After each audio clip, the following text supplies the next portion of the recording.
Hola, ¿qué tal? Buenos días. Buenas tardes ya. Este, me acaba de ocurrir un incidente muy estúpido, ¿eh? Estuve transmitiendo este video, lo acabo de hacer, pero no lo había puesto a transmitir, así que nadie más lo vio.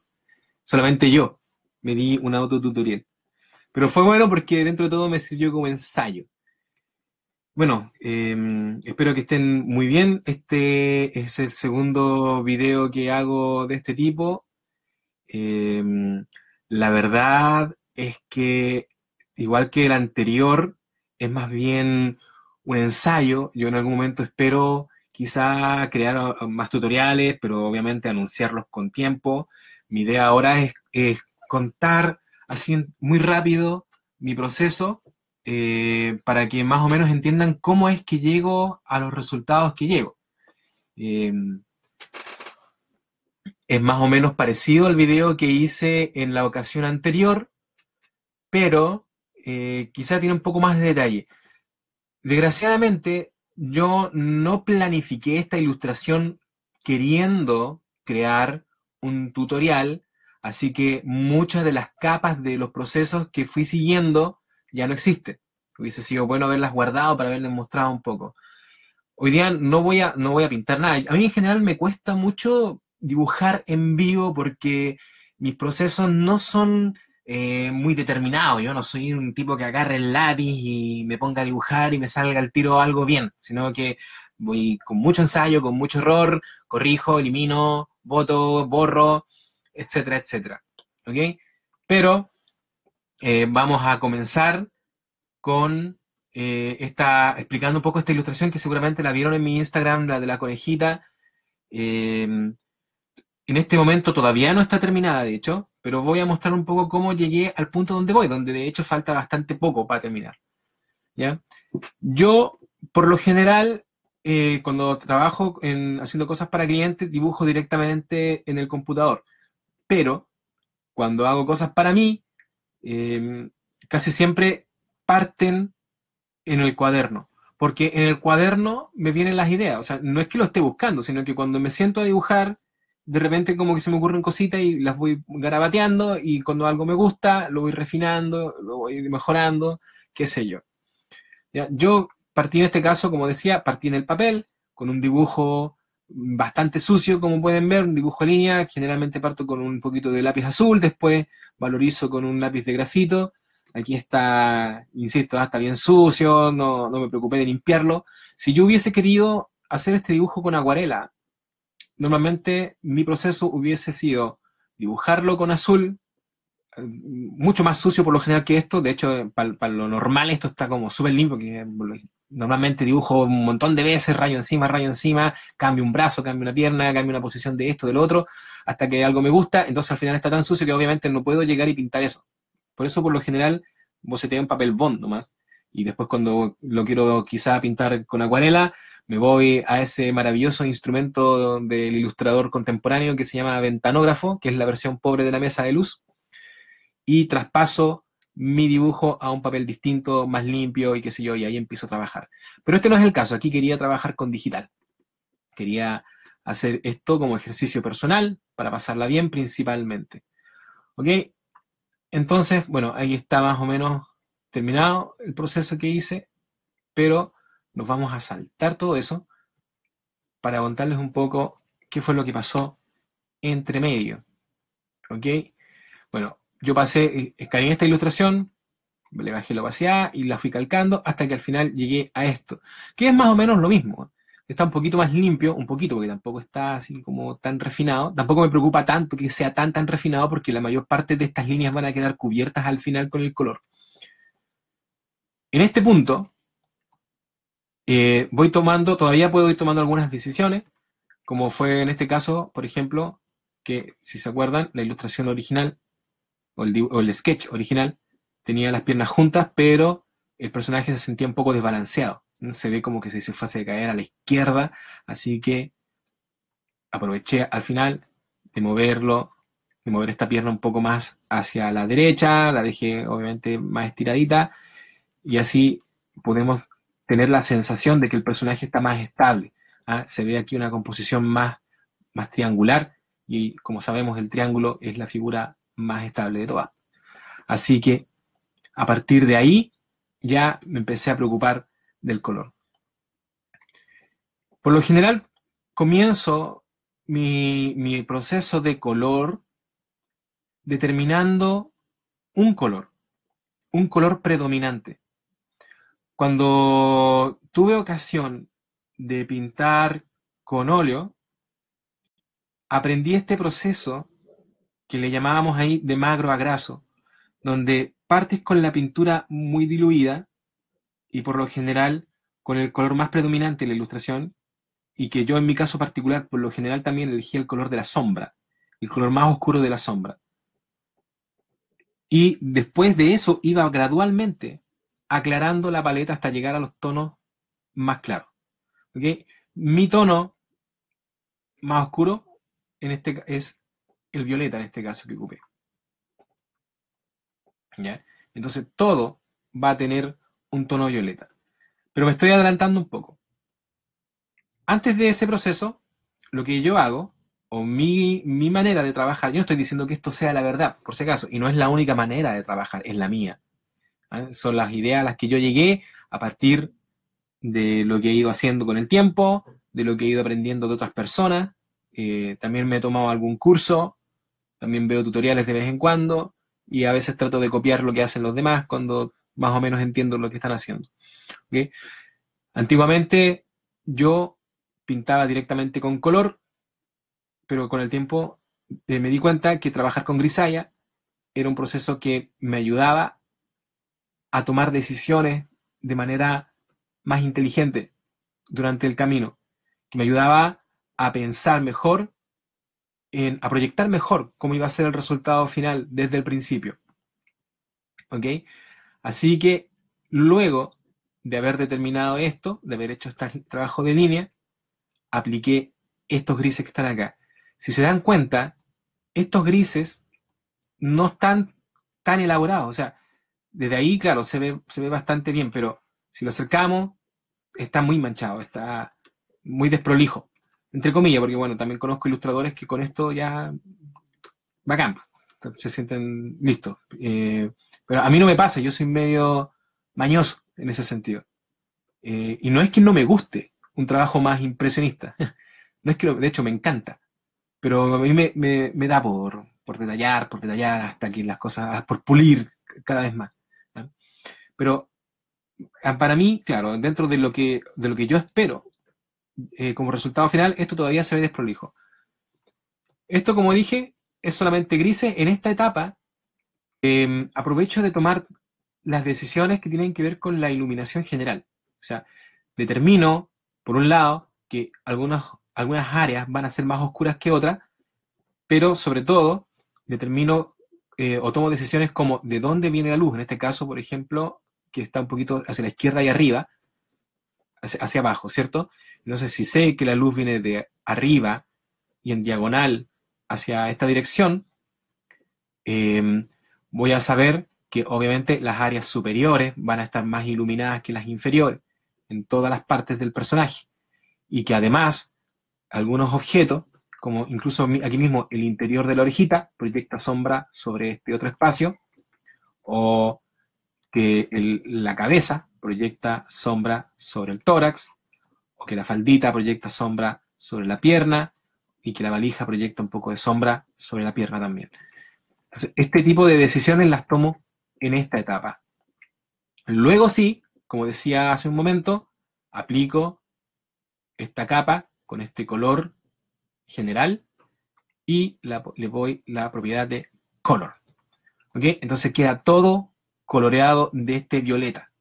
Va a ser el punto de partida de esta ilustración. Por aquí tengo, me parece, ahí está. Ya, en un momento determiné cuál iba a ser la paleta que yo iba a usar para esta ilustración. La paleta parte de una decisión, la primera decisión es de qué color va a ser mi sombra. Bueno, ya decidí que iba a ser violeta, ¿cierto? Y luego digo, las luces van a tener este tono verdoso azulado, ¿cierto?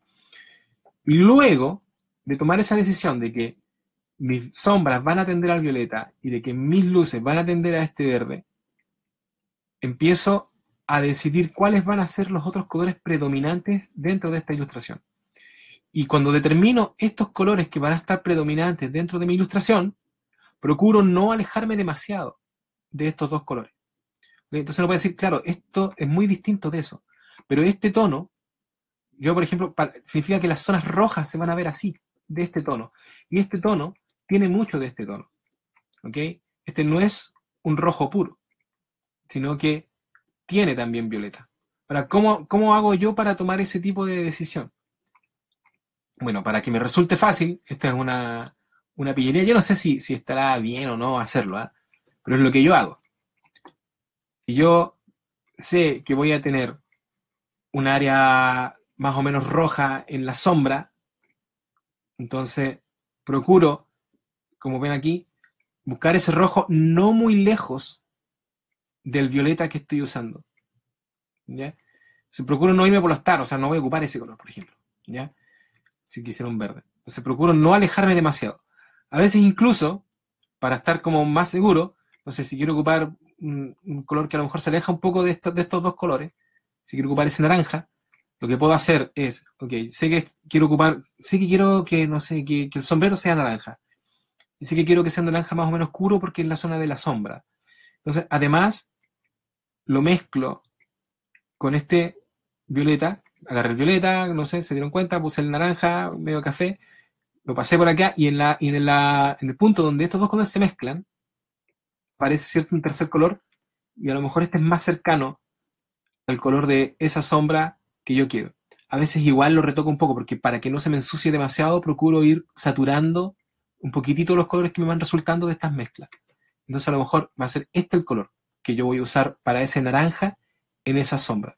Y voy a hacer lo mismo para la zona de la luz. Pues si yo quisiera pintar naranja una zona iluminada, ya yo sé que quiero ese naranja, o que el color local es más o menos cercano a este naranja, pero va a estar luminoso, así que quizás lo aclaro un poquito, le agrego un poquito amarillo, pinto, pero además sé que todas mis luces van a estar afectadas por este color, igual mezclo un poco, agarro esa mezcla que me resultó, y después busco saturarlo un poquito para que no se ensucie, y va a ser ese entonces el color que yo voy a ocupar en la zona luminosa de mi área naranja. Fue así, entonces, que yo determiné esta paleta usando la misma lógica. ¿Ok? Entonces, en esta capa, que está en color y que tiene este violeta, yo empiezo a agregar a partir de mi paleta estos colores. ¿Ok? Voy pintando las zonas que son más oscuras, quizás las dejo un poco con ese violeta original, en la medida que me voy aclarando, me voy acercando un poco a este tono verdoso que había creado en un principio, y así. ¿Ya? Eso es básicamente lo que hice en términos generales, obviamente tomándome el tiempo que me tenía que demorar hasta que llegué a esto. Y aquí ya se puede ver más o menos cómo va a quedar la ilustración.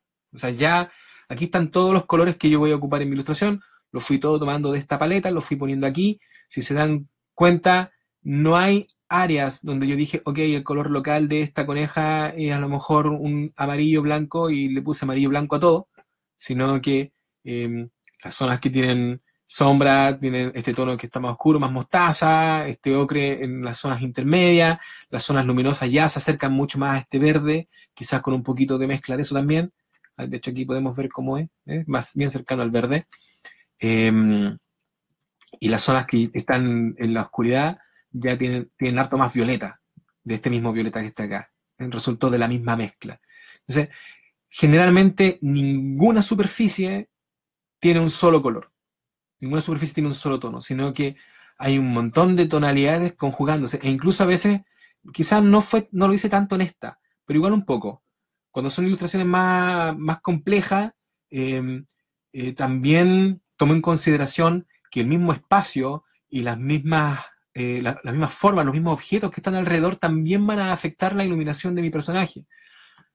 Porque así como yo tengo este personaje con un color local, con un color que me resultó en la sombra, que contiene este violeta, con un color que está, no sé, intermedio, que es un poco más anaranjado, que puede ser una mezcla de eso con eso, con unas luces que son más bien verdosas, así como este objeto reacciona a la luz general de su entorno, también reacciona a las luces que están alrededor, e incluso las luces del mismo objeto. O sea, yo sé que si tengo una luz descendente desde la izquierda, y así como le da a la conejita en esta área, también le da al brazo en esta área, la luz que el brazo refleja desde esta área también va a afectar un poco la cara del personaje en este lado. O sea, en el fondo, todo afecta a todo. Y es bueno irlo teniendo en cuenta cuando vamos pintando. Acá se nota un poco más, por ejemplo, yo dije, ¿cierto? Que el color local de la oreja de la conejita a lo mejor es cercano a este color rosa. Importante mencionarlo de nuevo, ¿eh? Todos los colores que yo puse aquí resultaron de la mezcla de estos colores que yo puse acá. O sea, traté de salirme lo menos posible de la paleta que ya había creado. A lo mejor, claro, terminé decidiendo que un tono parecido a este rosa, aunque es un tonito así, digamos, era el color local del interior de esta oreja, pero la luz golpeó acá, y al golpear acá, esta área se tornó muy amarillenta, muy clarita, y esa luz también rebotó en esta zona de aquí, y aquí también se ven algunos tonos más claros, más cercanos al amarillo. ¿Ok? Entonces, básicamente, como decía, todo afecta a todo. Y todos estos colores que están acá, los fui tomando de acá o de mezclas de colores que ya tengo acá. Entonces, tenemos hasta ahora la etapa de la grisalla, del trabajo de línea, obviamente. Después los colores que los fui aplicando todos a partir de este violeta y de la paleta que creé que ustedes ya vieron.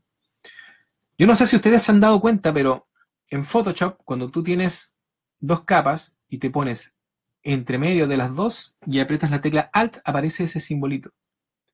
¿Ya? Eso hace que toda la información que está en la capa superior quede supeditada al área donde la capa inferior ha ocupado píxeles. Si no se entiende, bueno, como ustedes saben que esta zona que está cuadriculada es una área transparente y solamente el área que está con grises tiene información, tiene píxeles, ¿cierto? Entonces yo activo esta capa y aprieto, como dije, Alt, hago clic aquí y queda recortada automáticamente como estaba recortada la capa de abajo. Es una buena manera de ahorrarse trabajo recortando después, ¿cierto? Ok, vamos a activar este fondo blanco para que no se vea tan raro. Así va quedando el personaje. Aquí ya están básicamente todos los colores que voy a ocupar puestos. ¿Ya? Tengo este trabajo de línea y de todas maneras está un poco sucio, tiene líneas de construcción, pero no es drama porque, bueno, por un lado voy a hacer lo mismo que hice recién, voy a supeditar esta capa a la capa de abajo, ¡pam!, y todo lo que está afuera ya se eliminó. Y lo que está adentro, las líneas de construcción que están adentro, no nos vamos a preocupar de ellas porque de todas maneras las vamos a tapar en las etapas posteriores. Lo que sigue después es solamente tiempo. ¿Okay? O sea, yo podría dejar el tutorial hasta acá. Es básicamente lo que hice hasta ahora, es lo que hago siempre. Luego voy a crear una capa en normal y en esa capa en normal voy a empezar a recoger color con el cuentagotas y a pintar.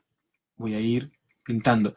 Y la idea es usar el cuentagotas muy seguido, porque voy a tomar el color del área que tengo más próxima, voy a pintar un par de pinceladas y después voy a tomar otro color que está al lado también, porque como hay tantas variaciones de color y quiero que el trabajo se vea rico en términos de cromático, la idea es usar el cuentagotas tantas veces como pueda para que haya la mayor cantidad de tonos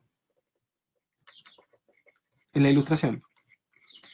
¿Ya? Y eso es básicamente lo que voy a seguir haciendo poco a poco y cada vez con más detalle. Una cosa que les puede resultar práctica, bueno, si ustedes se dan cuenta, mi trabajo por lo general se ve como una textura.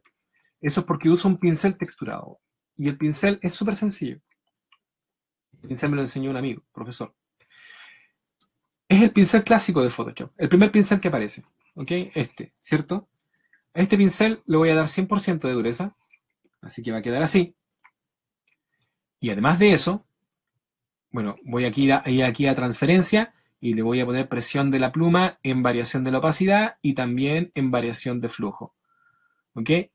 Entonces me va a quedar sensible a la presión, ¿cierto? La opacidad, bueno, se desactivó, tengo un problema con el Photoshop últimamente, pero de todas maneras funciona. Es sensible a la presión del lápiz, ¿cierto?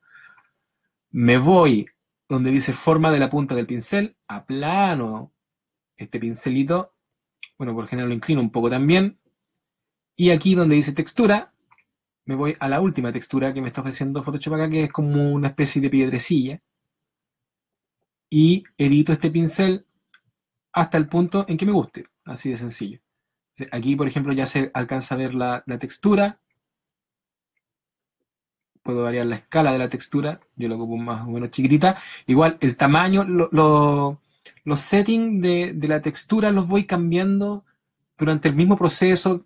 En el caso de que esté trabajando un detalle que sea muy chiquitito, uso menos textura. Si estoy pintando algo que es más grande, qué sé yo, le doy más textura. Esto tiene que ver más que todo con los resultados que estoy buscando. O sea, a ustedes puede que no les guste que el pincel sea texturado. A mí me gusta porque por un lado ayuda a crear la ilusión de que el trabajo está más detallado y por otro lado le da un carácter como más pictórico, no se ve tan digital, tan plano, digamos, el trabajo. Ahora, yo tengo un pincel acá, o sea, un lápiz de la tableta Wacom que tiene una característica y es que puedo variar la rotación. Entonces puedo girar el lápiz. Bueno, este lápiz lo compré aparte. Me voy a guardar. Antes de seguir con lo que viene, que es bien poco, voy a darme un vistazo por Facebook a ver si hay algún comentario. No hay ningún comentario, ninguna pregunta. Dibujamos un cordero. Ya. Entonces, tenemos este nivel de avance acá.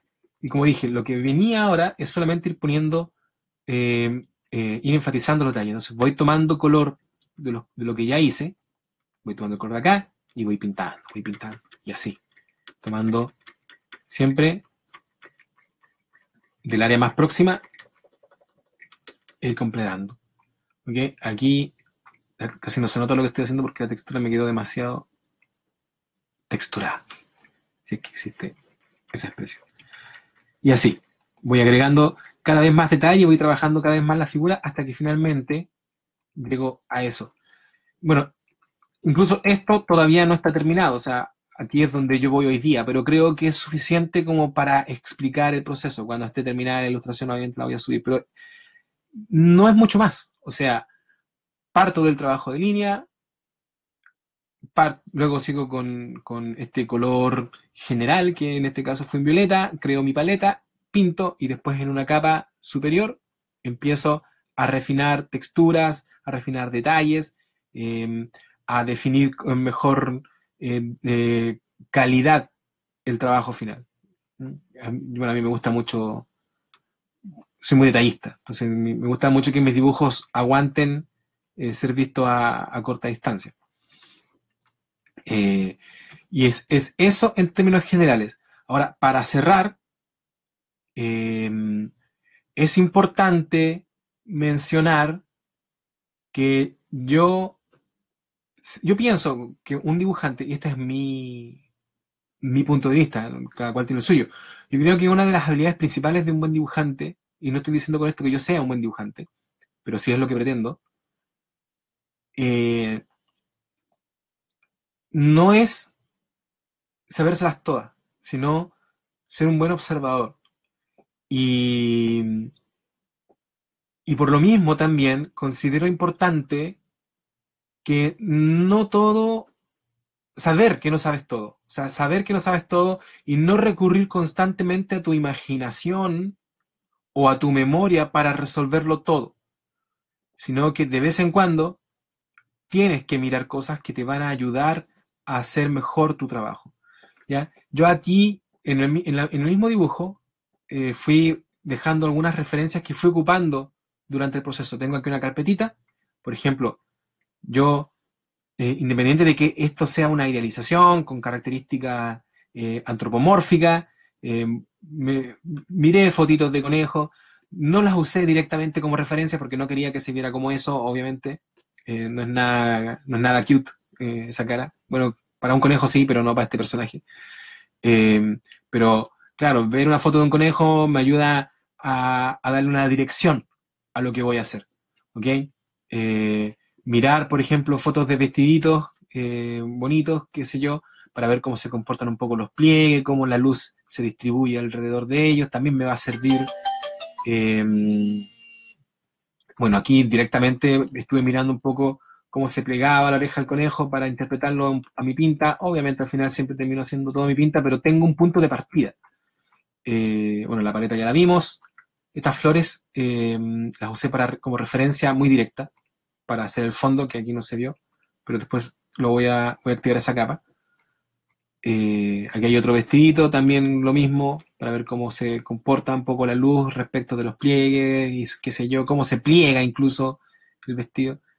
Y bueno, este gran ayudante mío, que este render de David Giraud, aquí lo ocupé súper poco, obviamente, porque el personaje no es musculoso, pero pucha, cuando hago monos para mitos y leyendas o para otros juegos de cartas o qué sé yo, me ha servido un montón mirar esta referencia. Eh, Así que eso sería en términos generales. A ver.